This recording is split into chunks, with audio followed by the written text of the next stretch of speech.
Hello students, आज की video आपके लिए बहुत ही इम्पॉर्टेंट होने वाली है। इस वीडियो में मैंने 2018-19 यानी कि लास्ट ईयर का क्वेश्चन पेपर और उसके साथ साथ टॉपर स्टूडेंट की कॉपी भी अटैच की है। आप इस बच्चे के आंसर्स देखिएगा और इससे आपको बहुत हेल्प मिलेगी। स्पेशली उन बच्चों को हेल्प मिलेगी जो ऑलवेज ड्रीम करते हैं कि they will get 90% marks in English and 90+। जो कॉपी मैंने अटैच की है that is of 100 marks copy. Her question के साथ उसका आंसर अटैच किया है और ये आपके लिए बहुत ही हेल्पफुल रहेगा। जैसे कि एग्ज़ाम्स आने वाले हैं, सिलेबस आप सब पहले ही पढ़ चुके हैं, ठीक है, लेकिन सिलेबस के बाद क्या, बहुत सारे बच्चे जब हम कॉपी चेक करते हैं देखते हैं कि उन्होंने बहुत अच्छा लिखा होता है, इसके बाद भी वो 70s पे रुक जाते हैं। तो इसीलिए क्वेश्चन पेपर के साथ साथ मैंने इस बच्चे की कॉपी अटैच की है। तो आप ध्यान से क्वेश्चंस को देखिएगा जिसमें हम इस पेपर को पूरा डिस्कस करेंगे एंड उस आंसर को भी डिस्कस करेंगे। सबसे पहले बात आती है जनरल इंस्ट्रक्शंस की, जो कि मेरे ख्याल से 80% बच्चे पढ़ते ही नहीं है। When they get the question paper they started to write answer only. तो आपको जनरल इंस्ट्रक्शंस पढ़ना भी उतना ही ज़रूरी है। ओके, फर्स्ट ऑफ ऑल आपको मैं बता दूं कि आपका जो पेपर है वो 3 आवर्स का होता है एंड 50 मिनट्स मिलते हैं आपको फॉर क्वेश्चन पेपर रीडिंग। 10:15 बजे आपको क्वेश्चन पेपर मिल जाता है, 15 मिनट्स रीडिंग के लिए होते हैं, ठीक है, एंड 10:30 पे you have to start your exam. सबसे मेन जो हमारा इंग्लिश का पेपर है that is divided into 3 sections A, B, C। A section में आपका unseen passage and note making रहता है, बी सेक्शन में आपका राइटिंग स्किल्स होगा एंड सी सेक्शन आपका लिटरेचर पार्ट होता है। पूरा पेपर आपको अटेम्प्ट करना है। अगर 10 क्वेश्चंस हैं हमारे तो 10 के 10 आपको अटेम्प्ट करने हैं, ठीक है। वर्ड लिमिट एक्सीड नहीं करेंगे। If you have to write notice writing in 50 words then 50 words. Article में आपको अगर 250 वर्ड में लिखना है then you have to write in 250 words. Okay, word limit का आप बहुत ज़्यादा ध्यान रखेंगे और ख़ासकर ये भी ध्यान रखेंगे कि आप कोशिश करें कि विद इन 3 आवर्स आप पूरा पेपर अटैम्प्ट कर पाएँ। ओके, अब सबसे पहले मैं आपको आपका क्वेश्चन नंबर 1 दिखाती हूँ और क्वेश्चन नंबर 1 जो है बच्चों वो है अनसीन पैसेज। ओके, आप ये नोट कीजिएगा, पहले जो पेपर था हमारा लास्ट ईयर वो 100 मार्क्स का था, लेकिन इस साल ये पेपर जो है 80 मार्क्स का हो गया है। 20 मार्क्स आपके ASL के हो गए। क्वेश्चन नंबर 1 पैसेज जो हमारा पहले 20 मार्क्स का होता था वो अब हमारा 12 मार्क्स का हो गया और 8 मार्क्स का सेकंड क्वेश्चन हमारा नोट मेकिंग हो गया। पैसेज में यू कैन सी दैट 6 और 7 पैराग्राफ्स आपके पास होंगे। फर्स्ट क्वेश्चन आपका ऑप्शनल क्वेश्चन होंगे, फर्स्ट 5 क्वेश्चन 5 मार्क्स के, ठीक है। You can see that ABCDE and then second 1 mark question and third one is 2 mark question and last में आपके 3 सेम मीनिंग्स होंगे।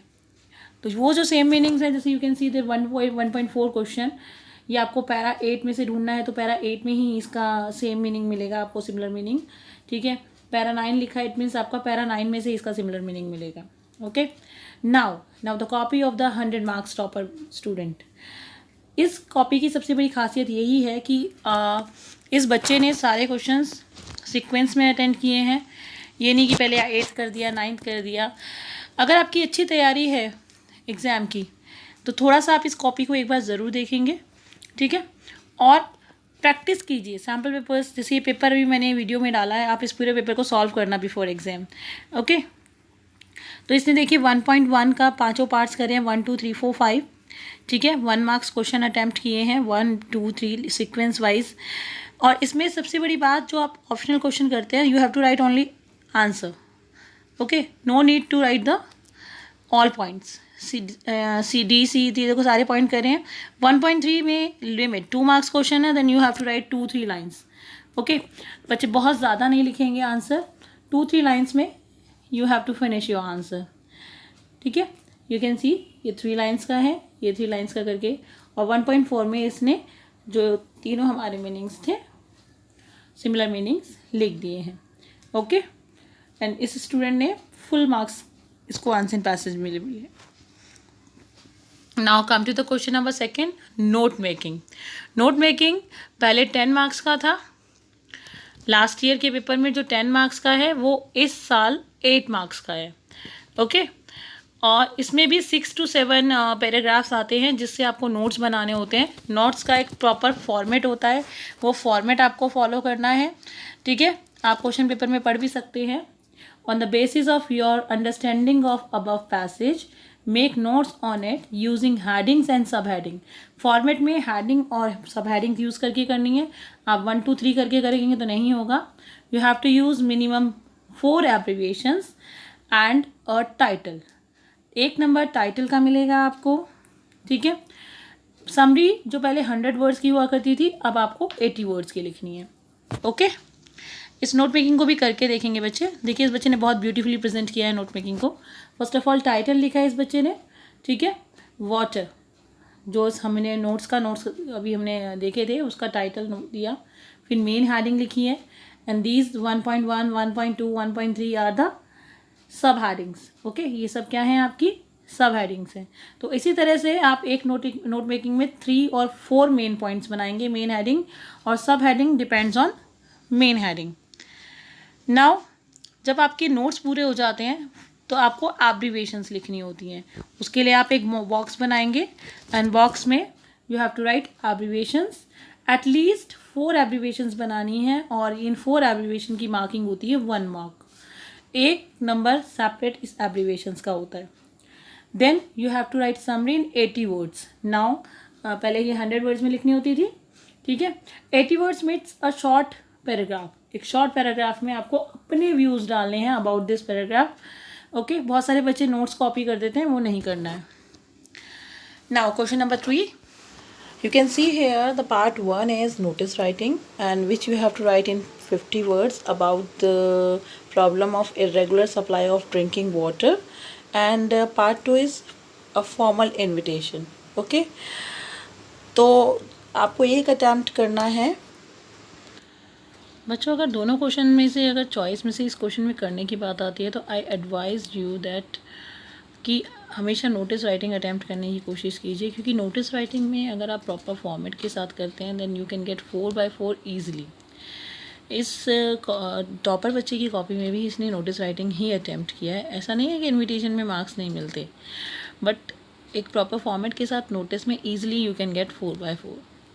देखिए इसने ऑर्गेनाइजेशन नेम, नोटिस, डेट सब बिल्कुल करेक्ट फॉर्मेट में लिखा है। और कंटेंट में जो 3 चीज़ें मेंशन करनी होती हैं जो सबसे इम्पॉर्टेंट होती है, डेट, टाइम, वेन्यू, वो तीनों चीज़ें मेंशन करी हैं। तो आपको ईज़िली आपको 4 मार्क्स मिल सकते हैं।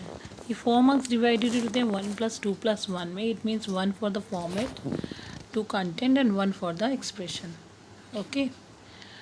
Now question number 4, it's a letter writing. इसमें आपने देखा होगा जो पार्ट 1 है वो इंक्वायरी लेटर है, सीकिंग इंफॉर्मेशन। इससे आप देख सकते हैं इसको एक इंक्वायरी लेटर है। And the part 2 is a letter of complaint and you have to write in 120 to 150 words, okay.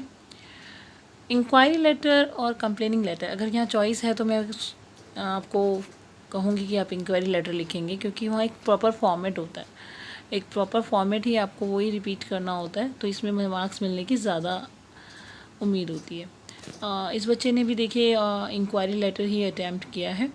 तो प्रॉपर फॉर्मेट का यूज़ किया है, sender address, date, receiver address, subject and content. Content बहुत ज़्यादा लेंदी भी नहीं होना चाहिए और बहुत ज़्यादा कम भी नहीं होना चाहिए, और प्रॉपर क्लोजिंग होनी चाहिए लेटर की, ओके।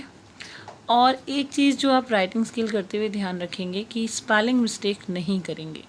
अगर आप बहुत ज़्यादा स्पेलिंग मिस्टेक करते हैं स्टार्टिंग में ही तो टीचर का भी माइंड सेट हो जाता है कि हाँ कहीं ना कहीं इस बच्चे ने गलती की होगी, ढूंढो उसे।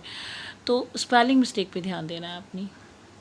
Question number 5 is an article writing, and you can see that you have to write in 150 to 200 words on simple marriages. And second one is report writing, and you have to attempt only 1. This is a 10 marks question.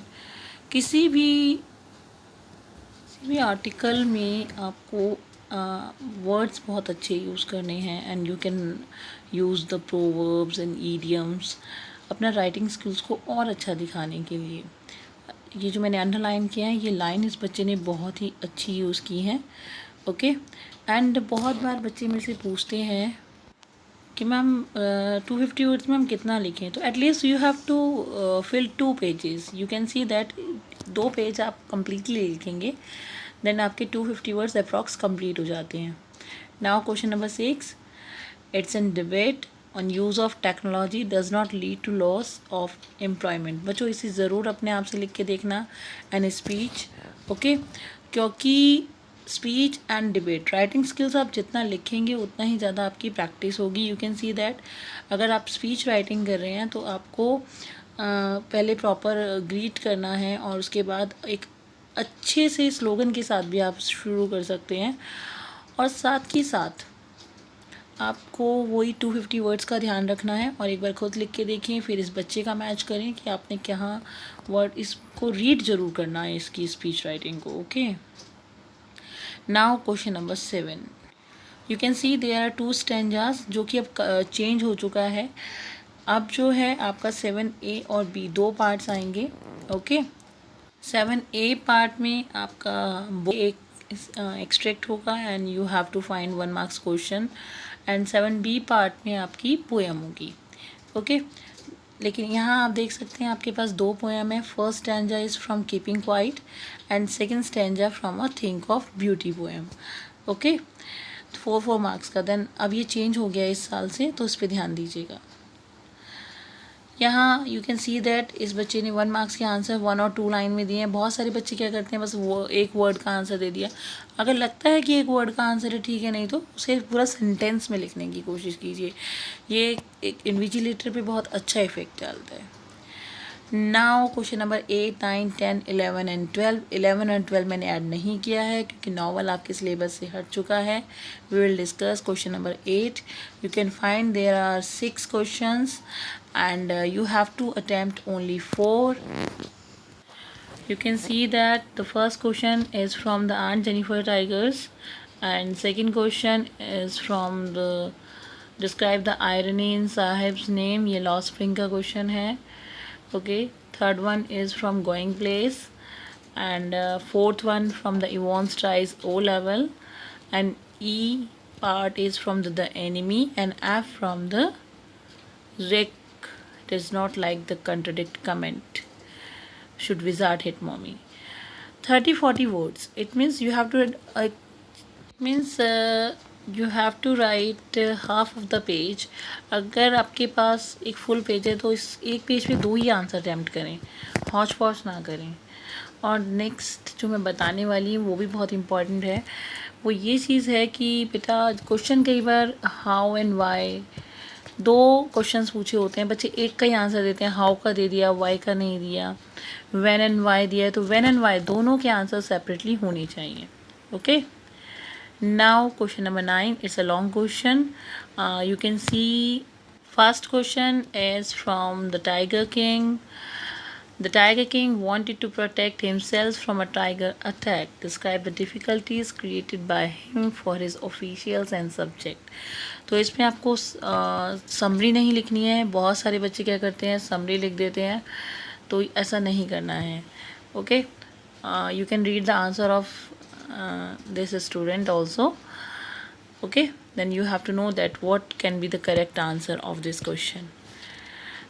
Next question is question number 10, जिसमें आपको again 3 question दिए हैं, जो कि अब 2 question होते हैं और आपको एक अटैम्प्ट करना होता है, okay. 1 is from the Indigo, second one from the red trapper, and third one from the last lesson. Last lesson is very important chapter and Indigo is also very important chapter. इसे तो आप इन chapters को exam के लिए बहुत special तरीके से prepare कीजिएगा, और इन क्वेश्चंस को एक बार लिख के आप ज़रूर देखेंगे, इनकी समरीज ज़रूर पढ़ेंगे, ठीक है। And you can read the answer of this questions. And finally I have not mentioned 11th and 12th question in this video because novel अब आपका सिलेबस में नहीं है। And if you like my video then like and subscribe करना ना भूलें, and share this video with your friends, okay, and thank you.